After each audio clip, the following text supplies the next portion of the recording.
Hi and welcome. I'm Joel and I'm here with, I'm Dana Maynard. and we're here to talk about Youda Survivor. So, Dana, tell us a little bit about Youda Survivor and what kind of game this is. Youda Survivor, in terms of genre, it's a time management game, and you play as a sailor who finds himself shipwrecked on an island, only to discover that there is an ancient prophecy on this island about a stranger just like you who will show up and save the island. So, throughout the course of the game, you have to prove that you are worthy. Oh, that's very cool. So, you talk about time management. What does that entail? Time management is basically about managing tasks and unlike a hidden object game where you have to find things throughout the screen, it's more about, you know, accomplishing certain goals. Think of like Diner Dash, Farm Frenzy, those sorts of games. Okay. And what kind of tasks are there? I noticed that when I played it, you had to, make it rain through a rain dance and do all these kind of things. What other things can you expect to do? Right, yeah. So every level will give you different goals. There'll be things like you have to collect eggs from the birds that land or harvest coconuts. Later on in the game, you can also brew potions. And yeah, every level will give you a new goal. Yeah, and each one of those potions do different things, right?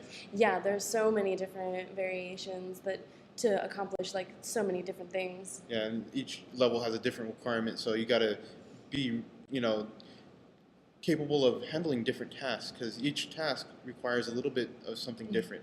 Yeah, there's a lot to keep track of.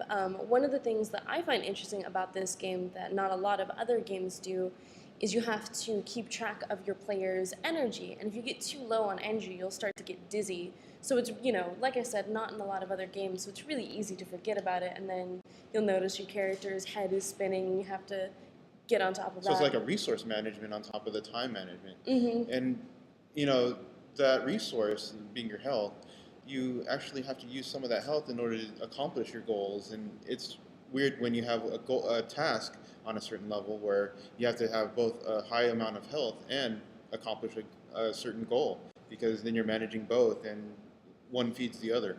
Yeah, I really like that. In a lot of games, there's just like, a currency. So you make, you sell your products or you make stuff and then you sell those in town and you just get money. But in this one, your like potions and stuff can give you energy, but then it also costs energy to build things and do things. So it's this great back and forth that you just really have to manage everything carefully. So does that mean if you play this game, you're like Bear Grylls or Survivor Man? There is definitely an element of survival, and at various points throughout the levels, there are pirates which you have to defend yourself against, which of course costs energy, but when you defeat them, they get scared and run away and drop things in the process, so it's definitely worthwhile. Pirates don't get scared though. These ones do. Okay, all right. So there's actually two versions of the game available. There's an online version which you play online, obviously, and then there's a download version. Could you tell us maybe some of the differences that a player can expect with that? Yeah, in the online version, you can definitely get a feel for the sense of like the gameplay. I think the online version is a great way to try out the full version, which you can download on Shockwave. And then the full version will have more levels, more animals, more upgrades. It's just like the whole shebang. Cool. What's your favorite animal that you've spotted in the game? Oh, I don't know. I like the birds. They're very cute and they caw around. But I like that there's a different species of birds that only eats fish from the sea, so you have to hire a fisherman to go get those. Wow. So there's a Yeah. lot of different birds and a lot of different things They're going on. demanding. Ah, so demanding.